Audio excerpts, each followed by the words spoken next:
How? There's a cutscene right at the beginning with tons of grass touching going on. True, so just don't go there. But it's the only way out. False. Walls are just a suggestion, and gravity only affects those foolish enough to believe in it. Let's cover the rules. No touching grass. To count, it has to be green and textured. If it's flat, not green, or another plant, it doesn't count. We grab some clothes, then escape the Shrine of Resurrection, and climb up this mountain. Speed is key here, or the code takes us. Our next target is this bokoblin camp, because of their posit. However, getting it proved difficult. Baiting them works, and they bring the posit to us, but they seem immune to their own attacks. The camp is surrounded by grass. However, we can jump on this tree and then to this dirt patch. But on closer inspection, the dirt spot isn't as grass-free as it first appeared. We abandon this camp, carrying our forbidden trophy, and make our way into the cold once more, and die, steps away from safety. Next attempt we make it, and continue running along the edge of the plateau, climbing over any obstacle, and even find a chest with a useless ore. Enemy spotted. The new bokoblin camp is yet again out of reach, but if we bait them, they throw a barrel, which we can use to finally get our shield. That was the plan at least. However, it just wasn't working. But then Homie decided to show us how it's done. Betrayal. Now that we have our new gear, let me show you why we need it. Because we avoided the intro cutscene, all the shrines are closed, so we need to glitch into them. If you want to do it too, watch the Tony Express. He made a fantastic guide series. We now have magnesis, and if worst comes to worst, can just use this to get anywhere. But I really hope that won't be necessary. For now, we follow the trusty edge and reach the next shrine. It's surrounded by grass, so doing the speedrun strat is impossible. However, there is a way to glitch through the entrance. It's hard, really hard, but we still get it. And carry this cool orb to the exit, but don't get a reward. Well, we do get bombs, which are nice, unlike this guardian. We continue walking along the edge and find another chest with 5 bomb arrows. These would prove more critical than I could have ever imagined. Our next obstacle is a big gap. But with a tree we can. Anyway, we need to climb up this mountain.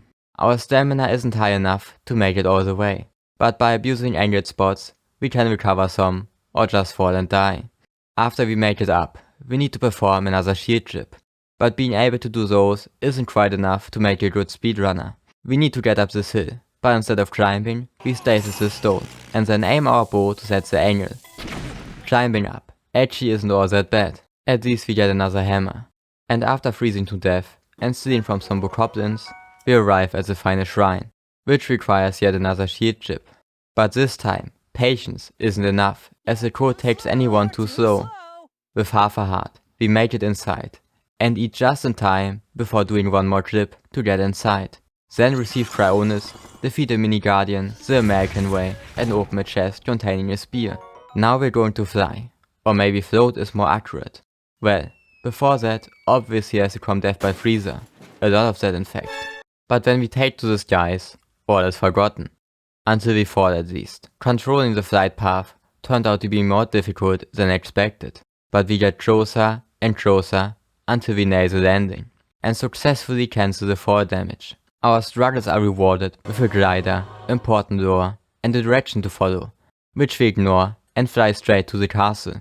And do it again. And again. Why?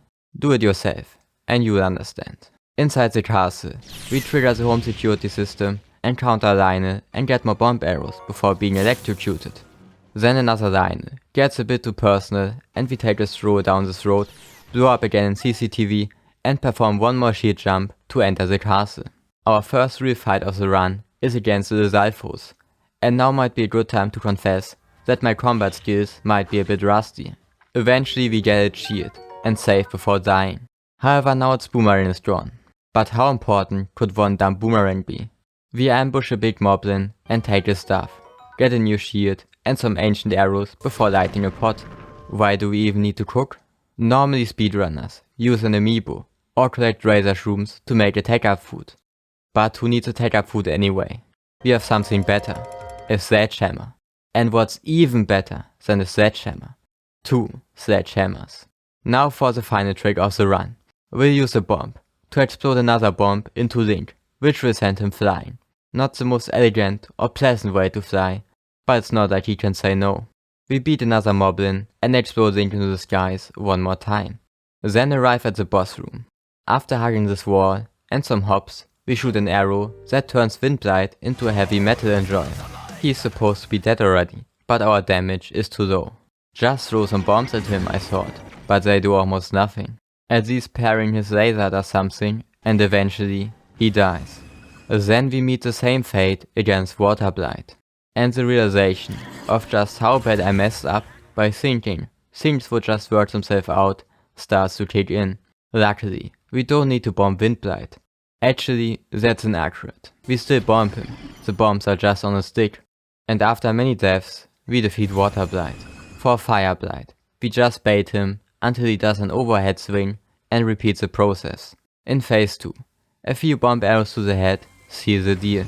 Thunderblight is the final blight, and finality is what he brings. You can't run, you can't hide, only stand and fight. But for each time we are struck down, we get up stronger than before, and finally reach phase 2. Normally this phase is easy. Just throw a boomerang to break his shield and stun him to death. We don't have a boomerang, but a sword we can throw. Oh, Mamma mia! Many hours later, Thunderblight finally fell, and only Calamity Ganon was left. Please tell me the game saved. Fine, have it your way, Ganon, but remember this: no matter how many times you strike us down, we'll always be back, wiser than before. Each death, each slash, each explosion only brings forth a more powerful Link.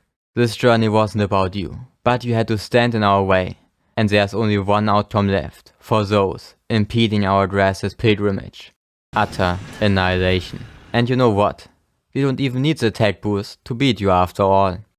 And with 1, 2, 3, 4, 5, 6, 7, and one final arrow, we beat Breath of the Wild without touching grass. Just kidding, we touched some in the cutscene.